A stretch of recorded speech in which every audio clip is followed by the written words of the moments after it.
to do a little bit of catching up on the video blogging here. The tarpon fishing. Didn't have my camera for days. I inadvertently got into a bag that got put away in storage here, and my mistake. And then I thought I inadvertently got put into Miranda's bag and taken back to Canada. And I ended up just getting it back here this morning. I got my camera, got it charged up here, so I'm starting to do a little catch up. Tarpon fishing out at sea has been incredible. The only way to explain it is a gringo from the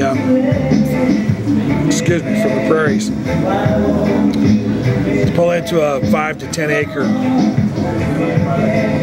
school. I guess tarpons are schools.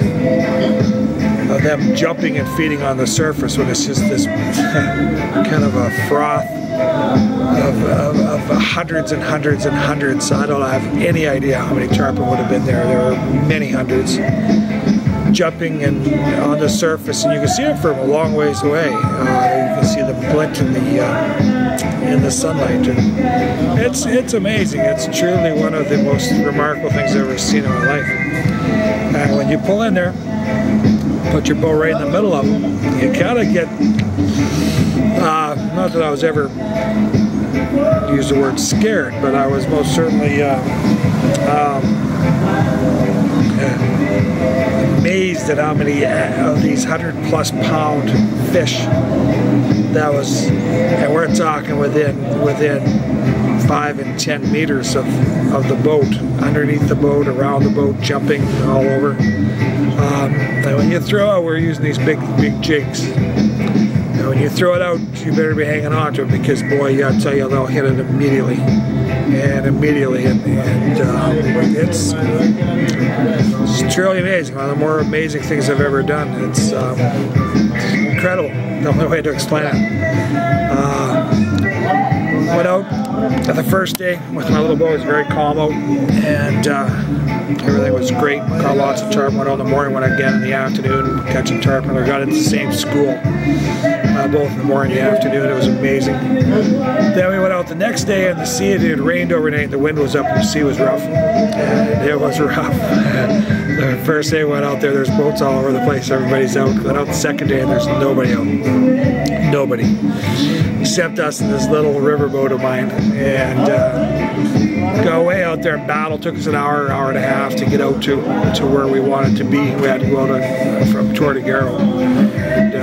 And I thought it was about beat up. I mean, it's rough out there and hard on the body. You're definitely paying a price. But we got out there, got sitting, and saw no tarpon. Didn't see a tarpon. And anytime I've ever caught tarpon here, you've always been able to see them on the surface. So that's kind of how I relate to how you catch a tarpon. You go till you see them and then see if you can catch them.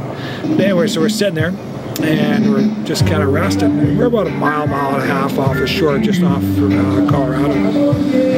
And sitting there and threw out our jigs, and we're just jigging off a bottom. The water's not too deep there, it doesn't act like. And just sitting there, and this is where you got to watch your fingers and how you got to hang on to those rods, because you never know what's going to hit it. And all of a sudden, bang!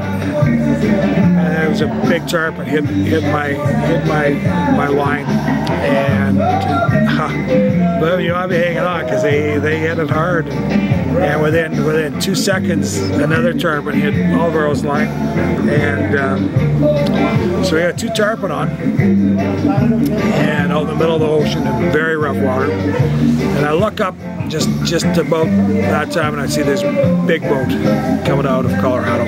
It's a big boat, and kind of basically heading right towards us. And I went, that's the Coast Guard. They're gonna come out here, and I don't have my passport with me. I got no papers. Of course, the boat's not registered. It's just a little river boat. And sure enough, they come on out there, and we got these 2 tarpon on, which took over an hour to get them pulled in and get them released. And then the Coast Guard give us, of course, I don't speak Espanol. They did not speak English, so it was pretty easy to play the dumb gringo. And I didn't have to practice the act too much, I'll tell you. But I went and, make a long story short, after about 3 hours of being with them, got that the Coast Guard in Colorado got sent back to Tortuguero with them following in their boat, us and ours, and I had to show to them, actually prove that I was legally in the country with my passport, and that was it. I know that they could have confiscated that boat. I know they could have done a whole heck more. I don't know exactly what all, but to get off with just a slap on the wrist like that was pretty fortunate. And again, sometimes it's quite beneficial to be the dumb gringo. Like I said, I really don't have to practice that too hard. But got told under no circumstances am I to take that boat back out to sea. That boat stays in the river. No problem, it's in the river. Everything's fine, but do not take it back out to sea. And I said, yeah, not a problem, because they're absolutely right. It's too small, but we wouldn't have had any problems out there at all. We were dead. You know, the old lure of chasing the tarpon is pretty awesome. So